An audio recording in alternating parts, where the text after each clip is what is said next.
Hi, it's Patrick Hutzel from IntensiveCareHotline.com, where we help families of critically ill patients in intensive care improving their lives instantly so that you can exercise power, influence decision making, and stay in control of your and your critically ill loved one's destiny. Welcome to another video of our video series.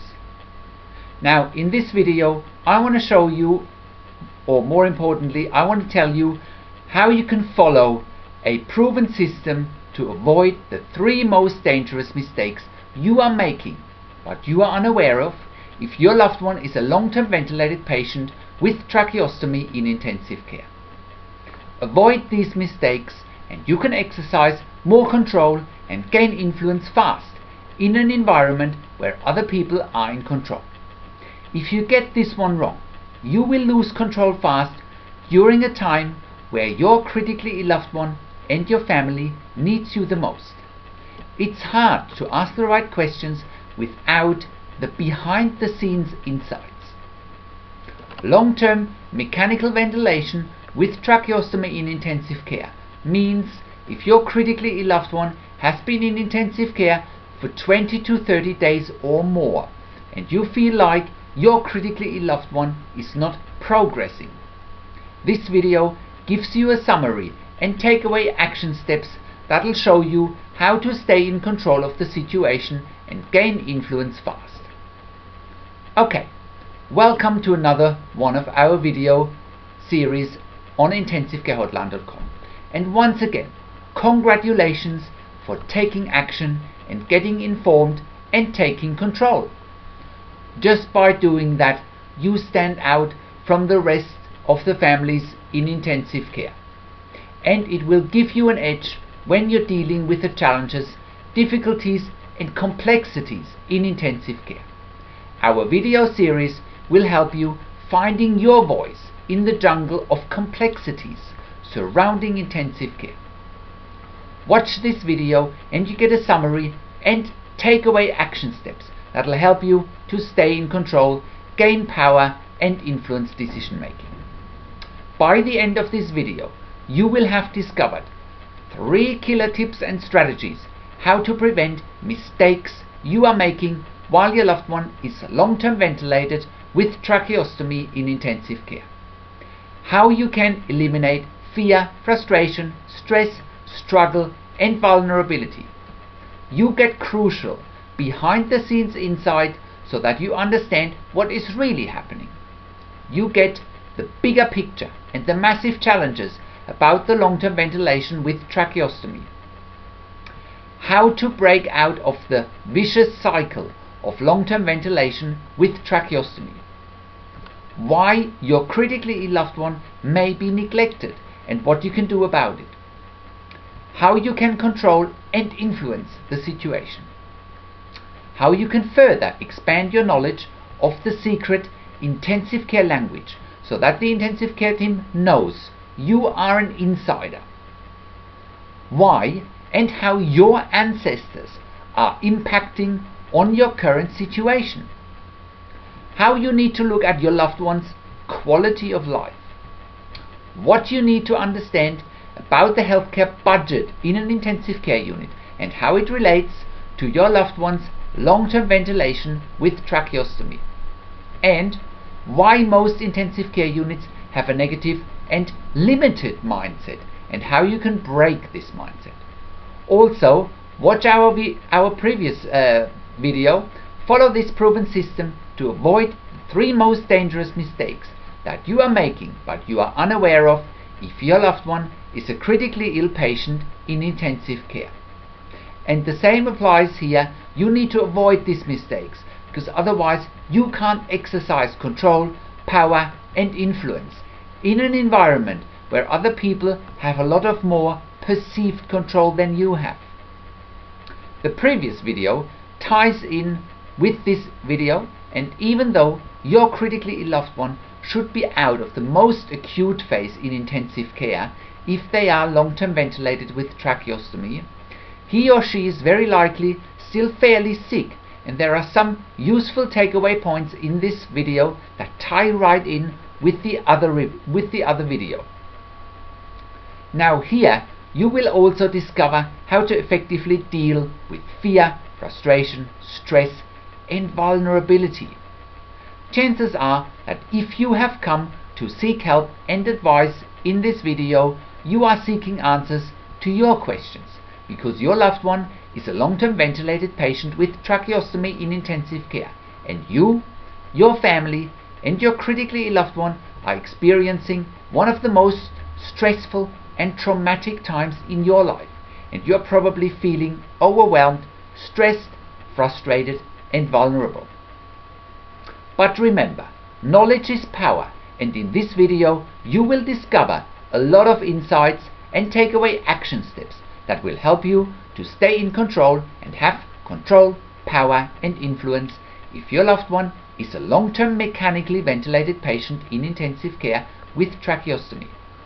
Furthermore, in this video you will also discover how you overcome your fears, your frustrations and your struggles in this challenging situation, whilst you will also discover how you need to mentally position you and your family well, so that you and your family are mentally strong, so that you can influence decision making. Seeking help is always a step in the right direction, and looking for answers is a step in the right direction too, and here you'll get some very useful advice on how to improve your family's and your critically ill loved one's situation, because you probably feel like you are out of your comfort zone, and because you are looking for information, give yourself a pat on the back or on the shoulder for looking for solutions and for taking action. Well done. By just doing that, by actively seeking out for answers and for help, you are standing out from the crowd and from the rest of the families in intensive care. Because the reality is 99% of families of critically ill patients never do their own research, and they therefore will never have control, power and influence. Also, you will change your perspective and you get that crucial behind the scenes insight in this video. After more than 15 years critical care nursing experience in 3 different countries, I had the privilege to guide thousands of patients as well as families of patients through one of the most traumatic and stressful times in their lives, whilst they have been going through the challenging journey in intensive care. My main strength was usually that I was able to give families of critically ill patients different perspectives, encouragement, and I gave them the behind the scenes insight that also helped them to look at the whole situation differently. Now, your critically ill loved one, as well as you and your family, are in a challenging situation, and this video is giving you insights and guidance on how to find strategies to improve your and your critically ill loved one's situation. Bear in mind, having a loved one critically ill in intensive care is often a once-in-a-lifetime situation. You see, in most cases, being admitted to intensive care is more often than not a once-in-a-lifetime experience, and neither your critically ill loved one nor you and your family are planning to come to intensive care. Why would you? Out of all places, you certainly don't want to be in intensive care, and you certainly don't want to be ventilator dependent with tracheostomy in intensive care. The fact of the matter is, however, that being a long-term mechanically ventilated patient with tracheostomy in intensive care brings massive challenges for your loved one, for you and for your family, and you are very likely feeling out of your comfort zone, you feel overwhelmed and you are feeling stressed. The term long-term ventilation with tracheostomy can be used after around 20 to 30 days of mechanical ventilation with tracheostomy in intensive care. Now, I want to give you the bigger picture on long-term ventilation with tracheostomy in intensive care.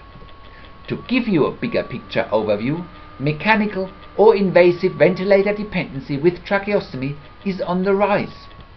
The population is getting older, and intensive care medicine has come a very long way in the last few decades, with people living longer, also with the help of life-supporting technology, including ventilators. Long-term ventilator dependency brings massive clinical, ethical, and moral challenges for your critically ill loved one, for health professionals in intensive care, and of course for you and for your family.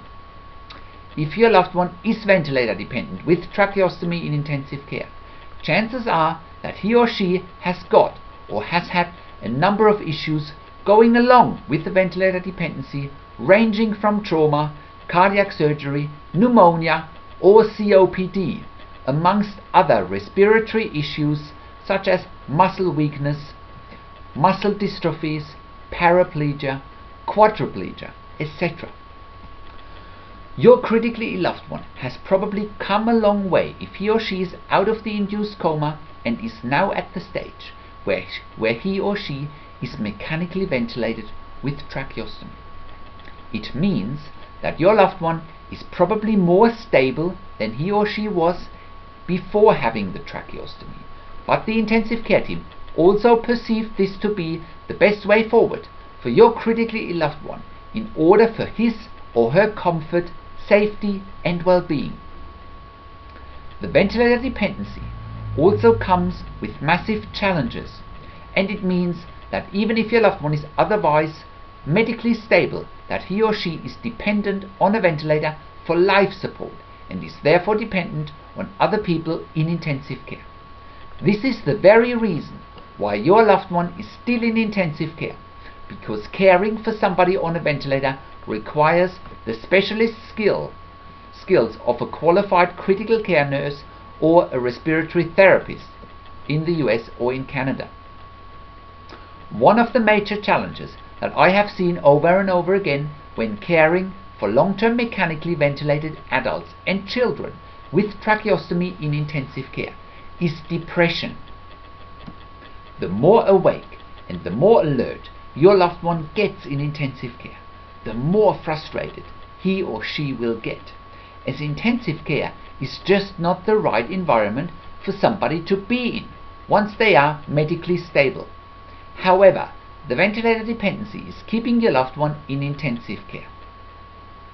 Now, before I come to the 3 mistakes that you are making, I just want to say that irrespective where people come from, people from all walks of life are making similar mistakes when presented with a situation that their loved one is long-term ventilator dependent with tracheostomy in intensive care.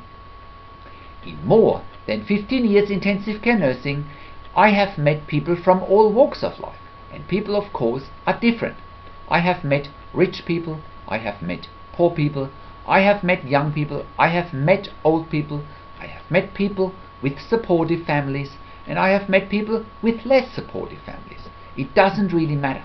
Regardless of people's background or family dynamics, I have seen pretty much all people making similar mistakes when their loved one is long-term ventilator dependent with tracheostomy in intensive care. And more often than not, those mistakes are having a direct or indirect negative impact on you, your family, and your critically ill loved one who is ventilator dependent with tracheostomy in intensive care.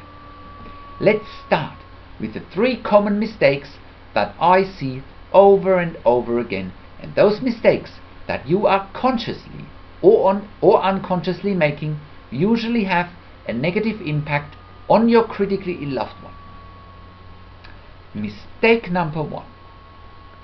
Thinking that the ventilator dependency is the main issue and main focus, and therefore giving it too much weight. The main issue with your critically ill loved one being ventilator dependent with tracheostomy is not the ventilator dependency as such. It's more like that the ventilator dependency with tracheostomy is keeping your loved one in intensive care with a limited quality of life. This limited quality of life is very likely making your loved one depressed, frustrated, and very vulnerable, of course. On top of that, your critically ill loved one has limited or no privacy and dignity.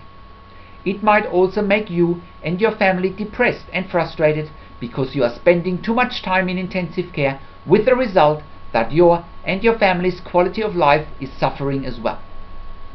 Whilst the depression the frustration and the feeling of vulnerability is a byproduct of the intensive care environment, as well as the lack of privacy and lack of dignity, which leads to a limited quality of life. It's very easy for your loved one to enter into a vicious cycle where the ventilator dependency triggers the depression and the frustration, and the depression and the frustration triggers the ventilator dependency.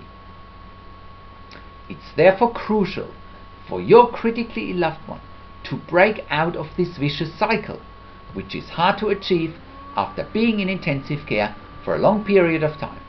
I have seen over and over again that the lack of quality of life, the depression, the frustration, the lack of privacy, the lack of dignity, and the ventilator dependency are feeding each other, with your loved one having a high likelihood of catching a hospital-acquired infection.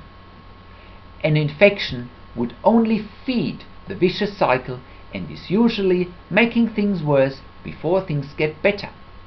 And I have also seen that if a long-term ventilator-dependent patient with tracheostomy in intensive care is catching an infection because of their long-term stay in intensive care, they often die.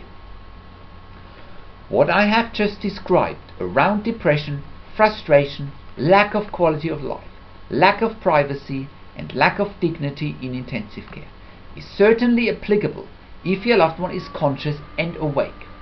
If your loved one is ventilator dependent with tracheostomy and is unconscious or semi-conscious because your loved one may have had a stroke, seizures, head or brain injuries, and or other conditions that lead to your loved one not being fully awake, the situation is slightly different. However, you then still have to focus on getting your loved one out of intensive care. Your loved one may not be fully awake as yet, but intensive care is never a good environment to be in.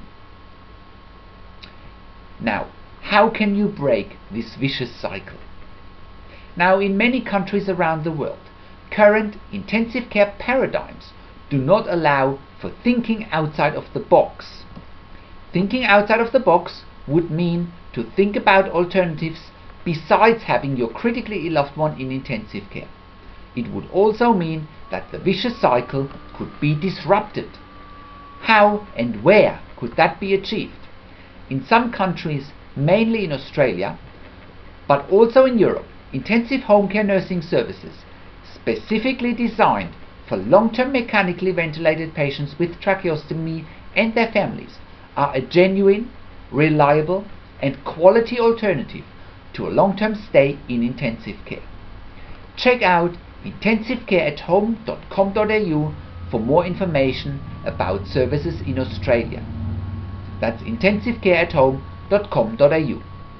Now, the result is a dramatically improved quality of life for your loved one, for you and for your family. Those specialized intensive home care nursing services operate with only critical care registered nurses who have a can-do attitude, and those services focus on opportunities and possibilities rather than limitations, which go hand in hand with an intensive care environment. Now, you really need to ask if your critically ill loved one is being neglected in intensive care.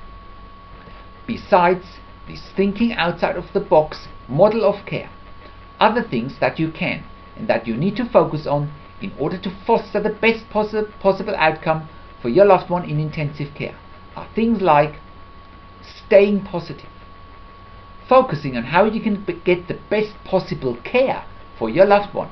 For example, can your loved one be transferred into a room with some natural daylight?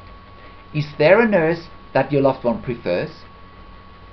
Is your loved one having a positive routine every day with regular activities scheduled, such as having a shower, getting in a chair, getting outside, having physiotherapy, and the list could go on. It's very important to occupy your loved one with activities to get back into a proper day and night rhythm, as a good night's sleep can help your loved one a lot to break out of the vicious cycle. The other question you need to ask is your loved one getting good nursing care? Things to look out for are getting regular showers, getting outside in the sun, and entertainment such as newspapers, books, watching TV, or even having a computer. Is your loved one looked after by regular staff members in intensive care, or is your loved one being looked after by an agency staff member? Often they are irregular staff members. Sometimes, if your loved one is a long-term patient in intensive care, he or she may be looked after by less experienced staff, or by staff who are not regular staff members, as regular staff members are allocated to look after more acute patients. The other question you need to ask is, does the intensive care team have a genuine plan? I have very often seen that the intensive care team is only focused on the weaning of the ventilator part, which is important, but I believe and I have seen that focusing on occupying your loved one with the things that interest him or her would be a much better approach, as it takes your loved one's mind off the ventilator dependency. Your loved one may also be in a position where he or she is in a condition where they are not fully responsive, and here you might have to think about stimulating your loved one with familiar things such as preferred music and sounds or preferred smells. But also things like having a regular daily schedule are crucial for your loved one's recovery. Also, check in with the doctors and the nursing staff. Once a patient has been in intensive care for long periods of time, the medical and the nursing staff often lose interest. Not that they should lose interest, but the reality is that a long-term ventilated patient with tracheostomy in intensive care is often not high on the list of priorities, as there are often other, more acute patients to be seen, and the excitement of looking after a long-term ventilated patient with tracheostomy has unfortunately worn off. I know that this is a sad thing to say, and I have witnessed this behavior from intensive care teams regularly, as it is frustrating for the doctors and the nurses too, to watch your critically ill loved one with no or very little progress. There is a fairly high chance that the doctors and the nurses are simply over it. I know that this might be a bit of a shock for you to hear, but I have seen this to be the case more often than not. That's why there is very often the agency nurse or a junior staff member looking after your loved one, and it's not ideal. Furthermore, when the doctors are doing their ward rounds, they often see your loved one last, as other patients in the intensive care unit are more pressing, and the status quo with those other more acutely unwell patients is changing often, and therefore those patients require urgent attention. Therefore, your loved one is often seen last, and because the status quo with your loved one is less likely to change, the intensive care team doesn't see this as a high priority. If you find that the doctors and the nurses are neglecting your critically ill loved one, you need to reel them back in and make them aware that if they don't care, that you do. Also, keep asking lots of questions and keep hammering the doctors and the nurses for answers. Demand more. Don't take no for an answer. Make sure your loved one is getting the best possible care. Mistake number 2 that you're making. You are losing hope and thinking that your loved one is never going to recover and will never have a good quality of life again. Look, losing hope or giving up is not on the agenda. Never. Your loved one might not have a chance to fully recover, and having the outlook of living a life with a lesser quality of life might not be as appealing or fulfilling as living life with a quality of life that your loved one would be totally satisfied with. But human nature is also telling us that we always think that the grass is greener on the other side. So human nature is very rarely 100% satisfied.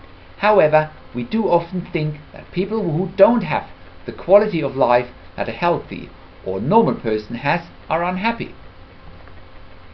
You will find that if you look into research that has been done about happiness in general, it suggests that people who had major negative life events, like a major disease or injury that led to an impaired quality of life, regained happiness levels that they had prior to the event or accident.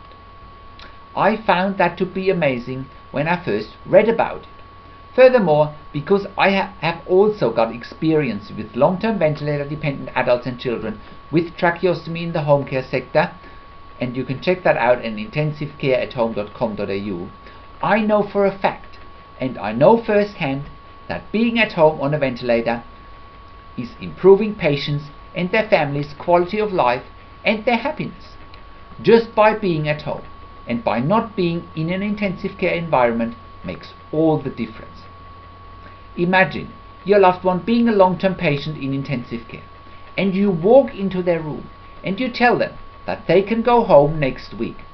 I'm sure they would be delighted, and you would surely see some improvements quickly. The other important thing you, your family, and your loved one might have to put in perspective is that quality of life is an abstract concept, and it's just that, quality of life. Now, if somebody is happy with their current quality of life, I don't suggest that people want to have a lesser quality of life. I do, however, suggest that people who have a lesser perceived quality of life can and will adapt. It takes time, but if they want to live, and most people do want to live, they will adapt. People are extremely resilient. Just imagine this and think about the following. You, your family, and your critically ill loved one are the survivors.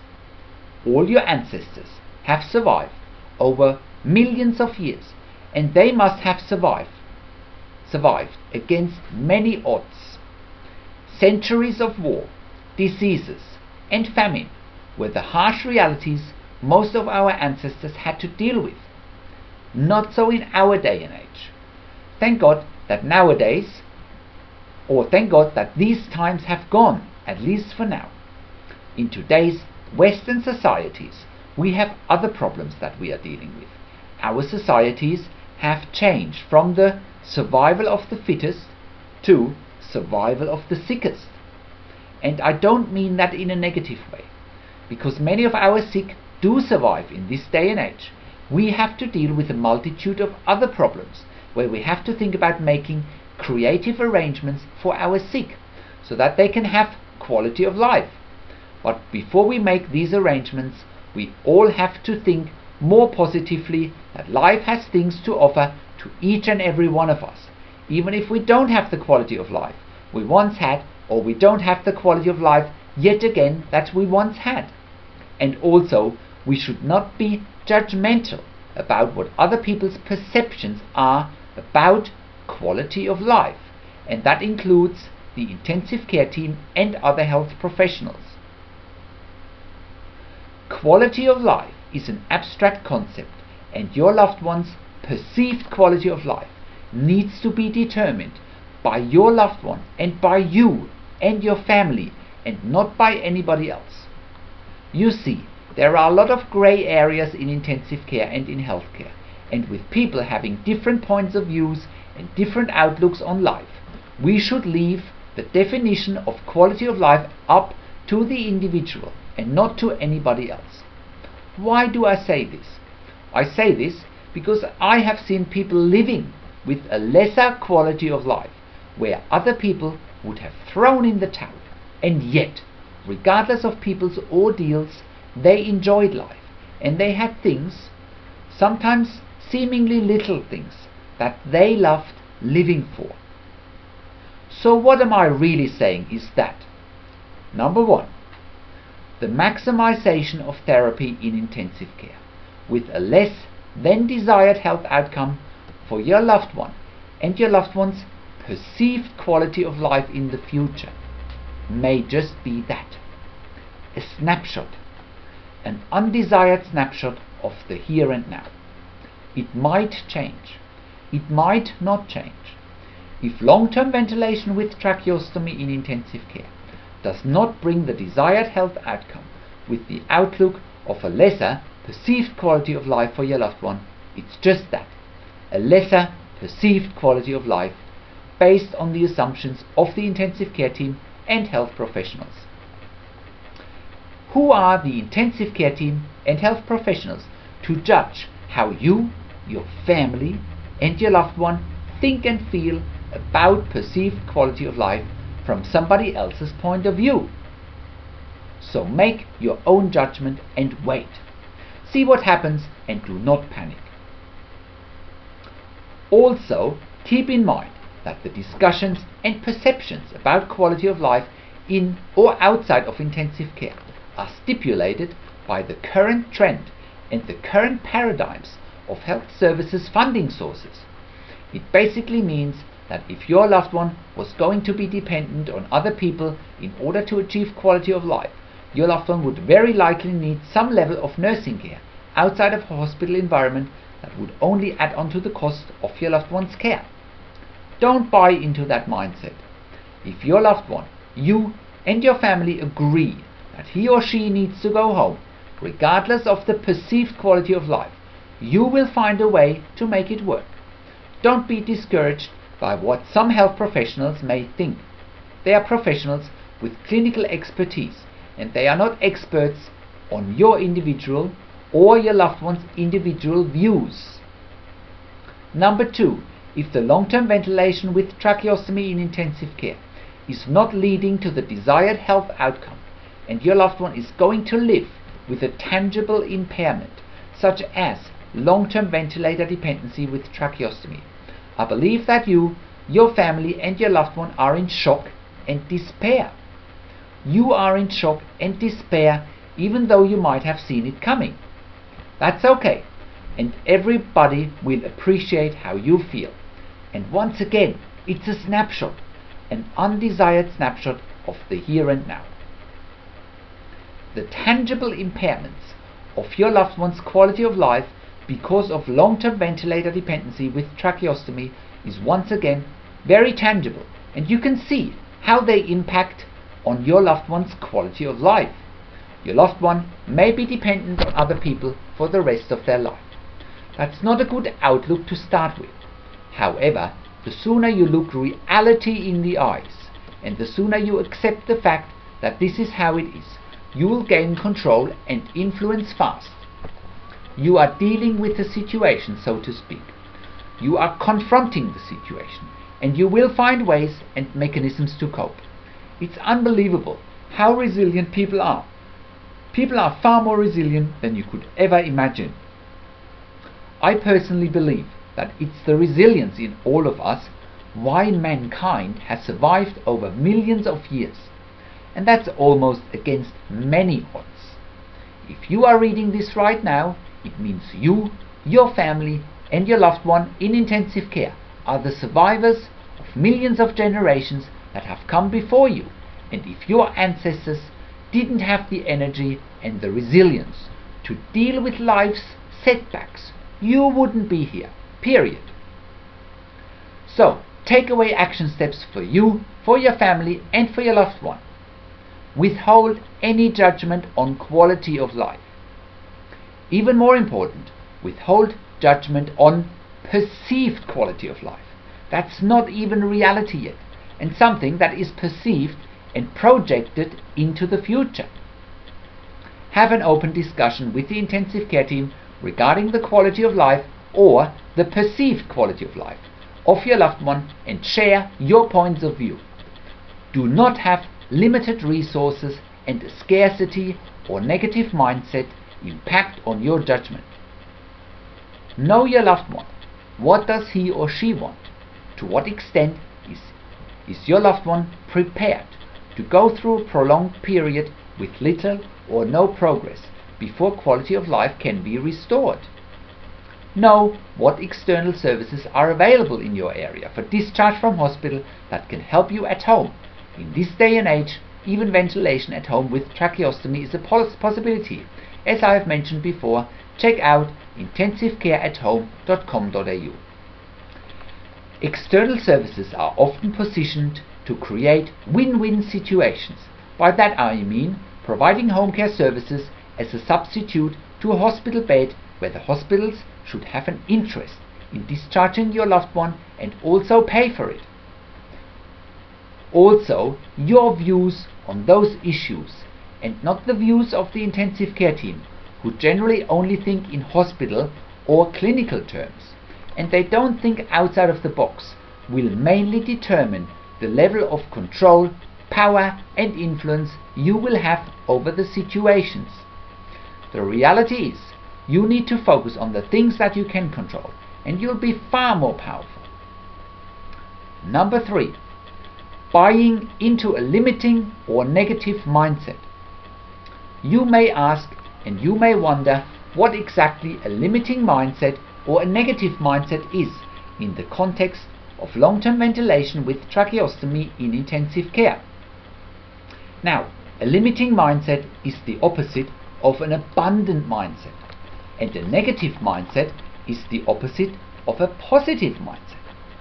We, as humans, are naturally programmed towards a limiting or negative mindset. This is how we humans are naturally wired. We don't necessarily think in abundant and positive mindsets. We humans are far more likely to avoid pain rather than gaining pleasure. For example, if somebody came to you and said, "I'll give you $1 million for cutting off your leg," you wouldn't be taking $1 million and have your leg cut off. You're avoiding pain and you're not even thinking about what you could do with $1 million.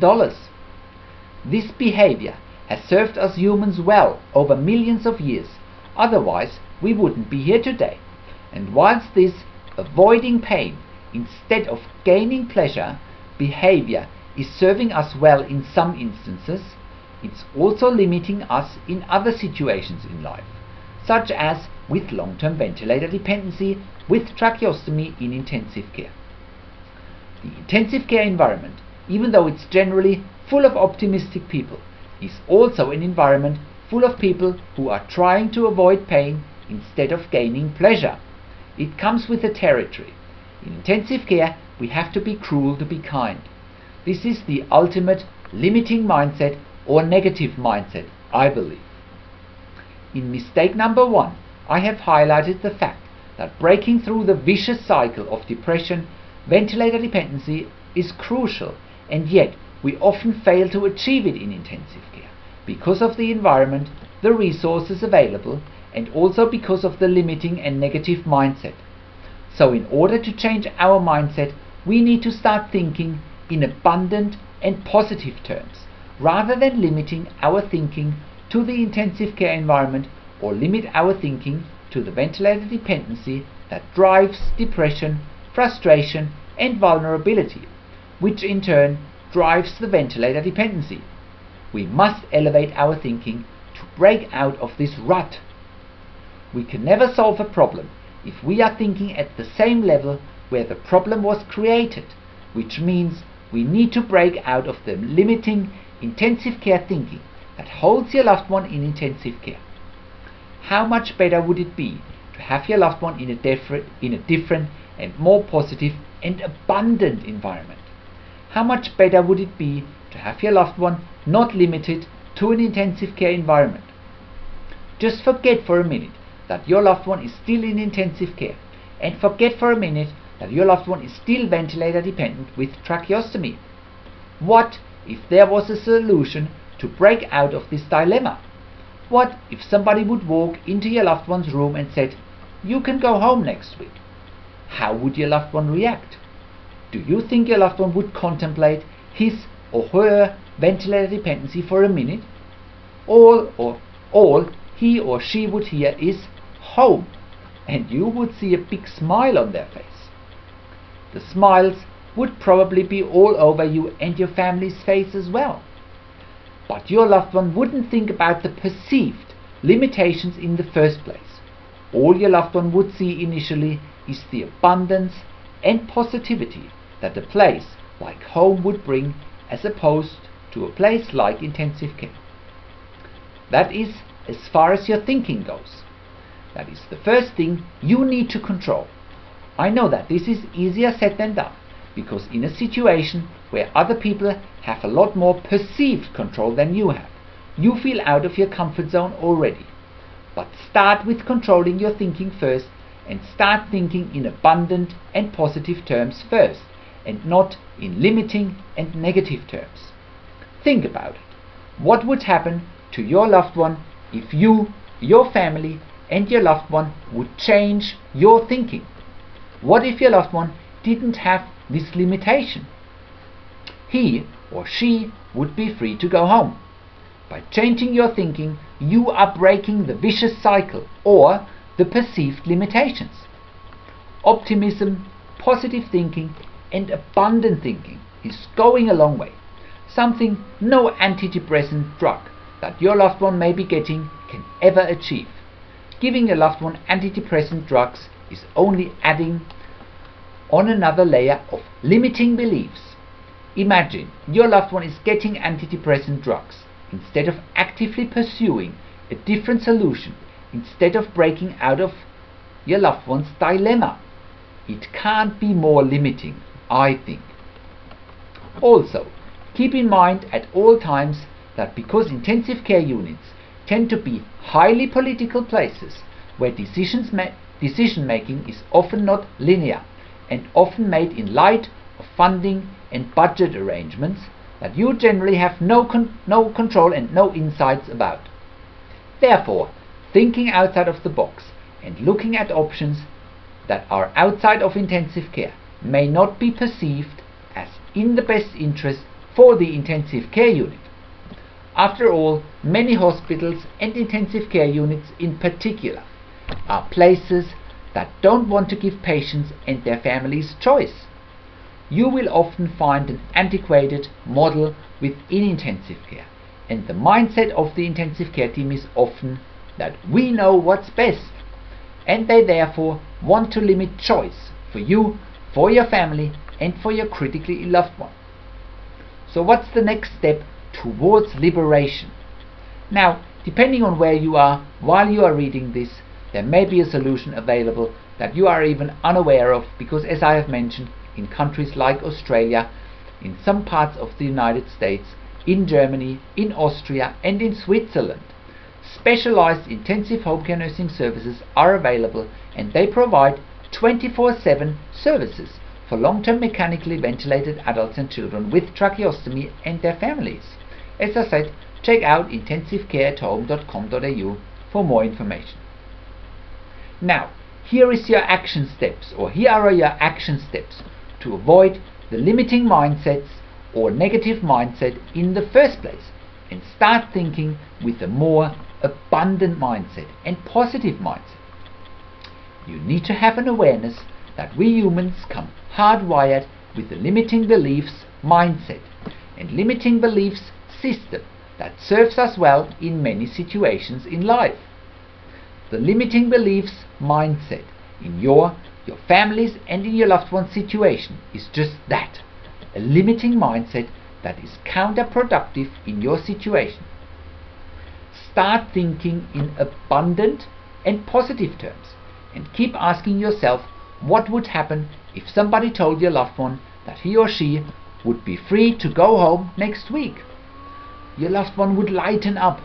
Your loved one would be a different person immediately. Changing your thinking can be extremely powerful, and it may be the only thing you can control in a situation like this, so make use of it. If you change your thinking, your loved one will pick up on it, and he or she will be more positive as well. You also need to inform yourself about alternative options. Seek out people who have come before you and who have thought outside of the box and have already looked and maybe even created alternative solutions that will help your loved one to break out of the vicious cycle. Don't give up, and engage the staff in intensive care in discussing any options or alternatives that nobody has on their radar as yet. I really hope that this video has served you well, and I hope that you have gained even more insight of how you can effectively deal with your fears, frustrations, your struggles, your vulnerability, and how you can turn the situation around so that you feel more powerful, in control, and influential, so that you are mentally well positioned, mentally strong to deal with this adversity.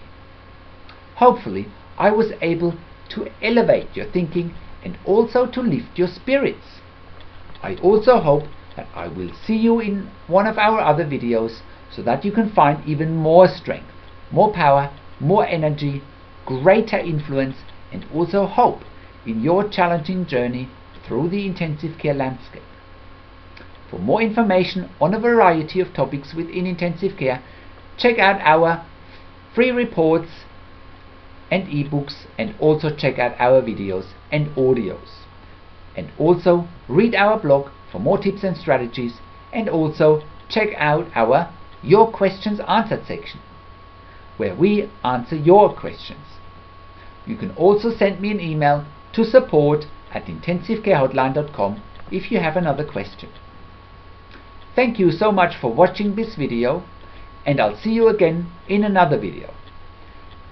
This is Patrick Hutzel from intensivecarehotline.com, and I'll see you again soon. Thank you.